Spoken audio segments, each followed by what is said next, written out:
Исәнмесез, эфирда яңалыклар чыгарылышы, студияда Лилия Гатина, алга таба кайбер темалар турында. COVID-19 ауруларының кимеуі, Гонконгтан келген битлек белән гадәттән тыш хәл, ревакцинация шәһәрдә COVID-19-га каршы эш ничек алып барыла.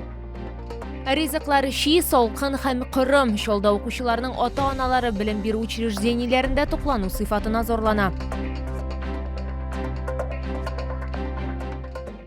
COVID-19 ауруларының кимеуі, Гонконгтан келген битлек белән гадәттән тыш хәл, ревакцинация пандемия темасы инде 2 елдан артык көн тәртибендә иң мөһим темаларның берсе булып кала. Аппарат киңәшмәсендә COVID-19-га каршы эшнең ничек алып барылуы турында сөйләделәр. Шул исәптән шәһәр предприятиеләре һәм учреждениеләре белән дә теманы хәбәрчебез дәвам итә.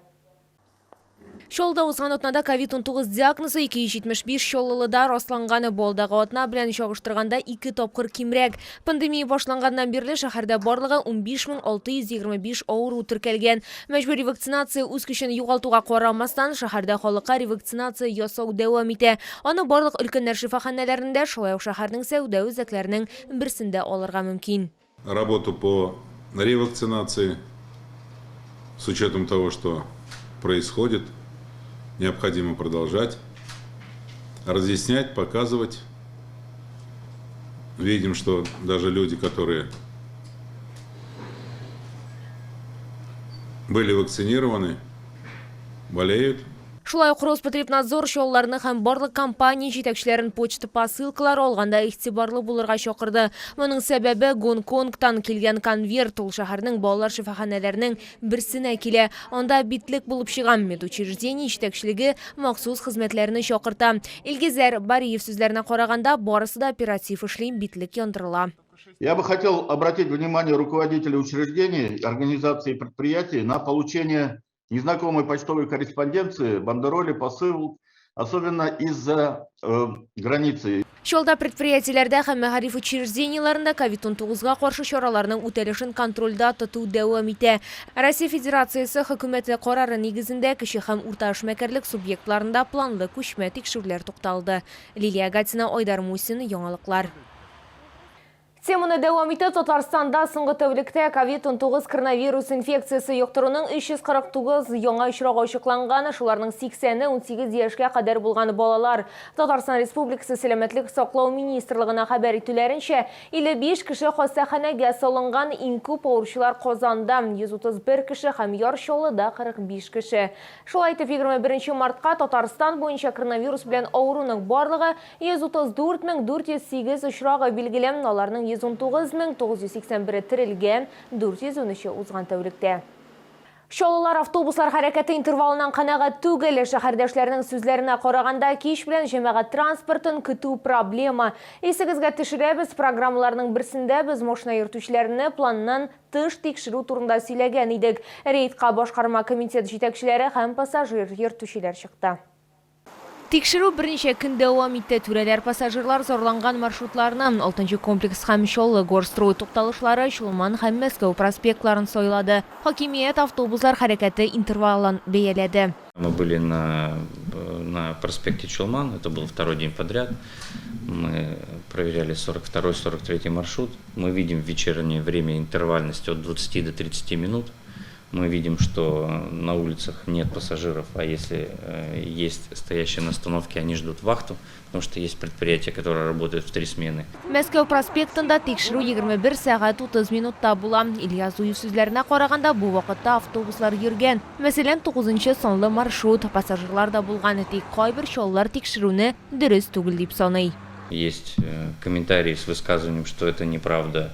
И что это показуха, что автобусов на самом деле есть, их нет, но вы показываете, что они есть.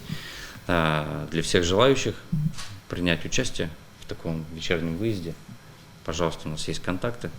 Оставляйте свои сообщения, оставляйте свой контакт, мы вас пригласим.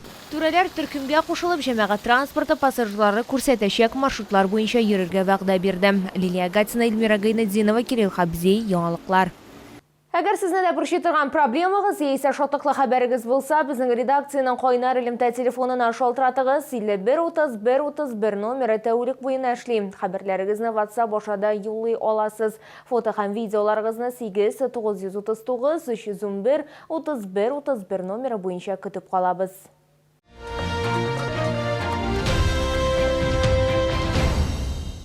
Календарьда март айы, демәк, язгы эшләргә әзерләнә башларга вакыт дигән сүз. Матди техник базаның кыйммәтләнүе, орлыклар сатып алу белән кыенлыклар аркасында быелгы язгы кыр эшләре кайбер фермерлар өчен катлаулы булырга мөмкин. Әмма күбесе чәчү эшләренә алдан ук әзерләнеп куярга өлгергән. Крестьян фермер хуҗалыгының берсендә хәбәрчебез Лилия Хабибҗанова булып кайтты.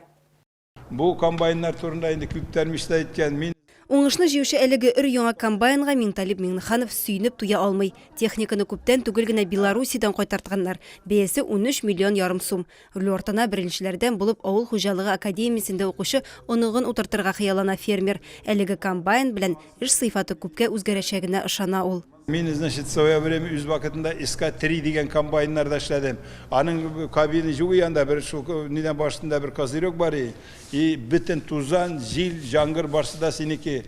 Хәзер инде менә джойстик белән, значит, компьютер белән управлять итәргә мондый современный комбайннарда эшлисе дә килә. Мондый комбайн белән уңышны җыеп алу җиңелрәк һәм тизрәк ди Миңталип Миңнеханов. Бүгенге көндә бу бик мөһим. Быел 250 гектарда гына бөртеклеләр чәчәргә җыеналар. Кыйммәтле сорт супер элита орлыкларын сатып алганнар. Алар төрле һава шартларына чыдамлы ди фермер. Моннан тыш Миңталип Миңнеханов яшелчәләр үстерү белән дә шөгыльләнә. Быел уңыш күләмен арттыру максатын куя.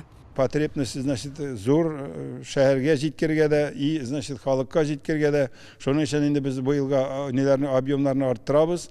Значит, бәрәңге буенча да, кишер, чигендер буенча да язгы чәчү эшләренә, без язгы кыр эшләренә Аллага шөкер әзер дип әйтәм инде. Необходимый количество безнең кирәкле, значит, орлыклар алынган.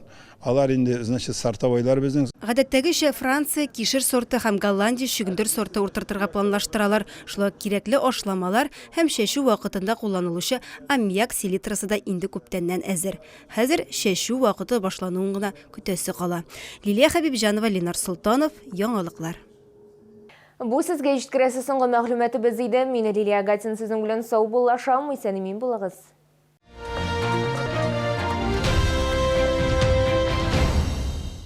25 марта. ДК КамАЗ. Новые русские бабки с новой программой «Комиксы». Центр восстановительной медицины. Восстановление после инсульта. Реабилитолог, логопед, невролог на дому. Телефон 91 05 85. Дриада предлагает широкий ассортимент изделий из дерева. Всегда в наличии деревянный погонаж, двери, мебель и аксессуары для бань. Телефон в Челнах 44 88 00. В Нижнекамске 84 27 27. В Елабуге 2 66 00. 27 марта. Елена Ваенга в концертном зале имени Сары Садыковой.